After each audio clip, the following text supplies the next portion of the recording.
Hello viewers, welcome to Diaspora Speak. This is Christmas season, and during Christmas, the only thing we need to speak about more is our family, the family unit.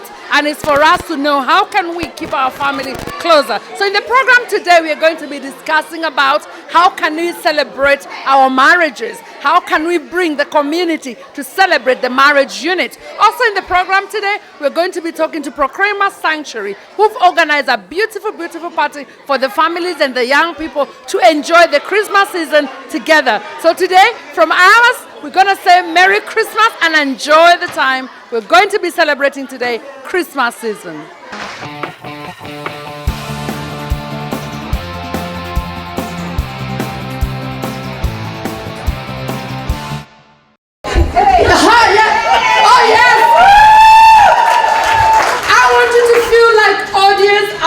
Enjoy this, and I also want you to ask them questions because there are young couples here who would like to know how have they done it.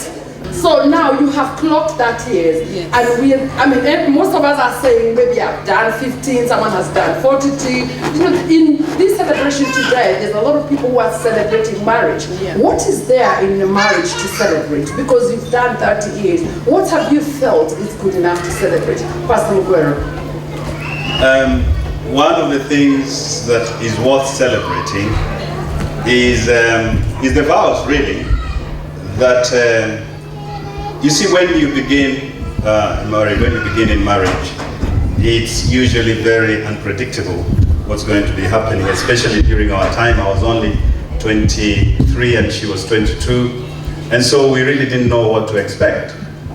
But one of the things that actually helped us a lot is to know that both of us are not perfect people, and we also recognize that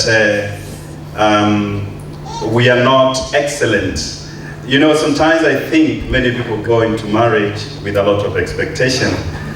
Some ladies are looking for their fathers in their husbands, and some husbands are looking for their mothers in their wives, which is not possible. You are two different people coming from two different backgrounds, and therefore you have different values sometimes, and you have got to merge that and make something out of it. And sometimes it's not easy. But you have got to recognize that your partner is not excellent, is not perfect. We are all work in progress. And sometimes when things happen, the first question we ask ourselves most of the time is, why did she actually why did she do what she did? We all do that. Because you see, sometimes if you don't ask yourself that question, you'll be thinking, my goodness, she shouldn't have done what she did. But when you start asking yourself the question why she did what she did, then you can respond to that appropriately. Now tell me, seriously speaking, Anne, in the UK, especially diaspora marriages are breaking like a big problem. We've seen a lot of us ladies not being able to keep up with the marriages. And what do you think is going on, or how have you managed? Because I know even for me, it's never easy to keep that marriage going. So tell me, how have you managed to keep it going with the challenges that comes in our marriages? The most important thing that I want to mention is that God has given me a very patient man, very, very patient. And even when we are going through challenges, challenges of work, challenges of bringing up kids, and more so when you are bringing them when they were teenagers, when it wasn't very easy. When you have a supportive man in the house, a man who understands, a man who is patient, a man who is loving and caring, then life becomes easy. But again, what I have come to learn and to understand is just to be a submissive wife, being submissive and very patient, and just to take it easy, just to take it easy, knowing that if it has to work, it has to, it has to be from both of you. Both of you has to contribute in every area.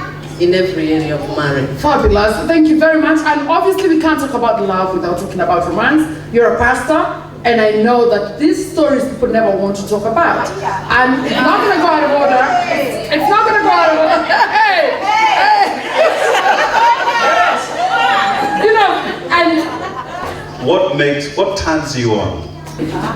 So, and she knows what turns me on.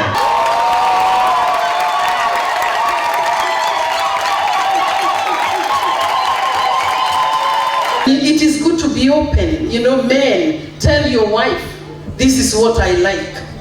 These are the buttons you need to touch to turn me on. oh yes!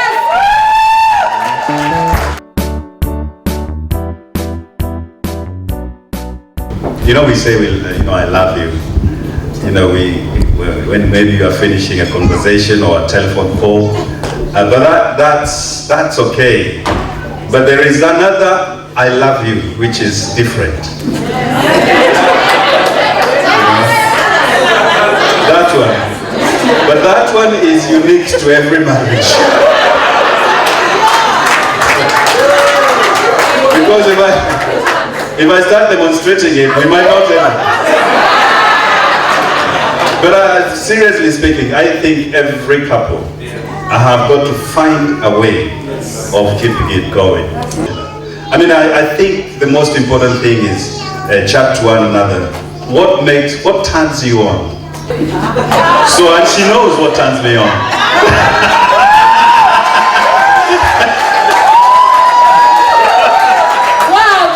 That is what we needed to hear, and finally he came out with it. But that was him. I want to hear Anne talking to us. Talk to the ladies. How do you keep your man?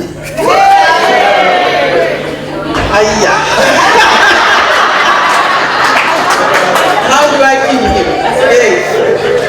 Actually, let me say that because I want my life to be happy, because I want peace, because I want to keep my man, I've got to do everything. For the sake of peace. For the sake of peace and of love. So let me tell you one thing, Janet.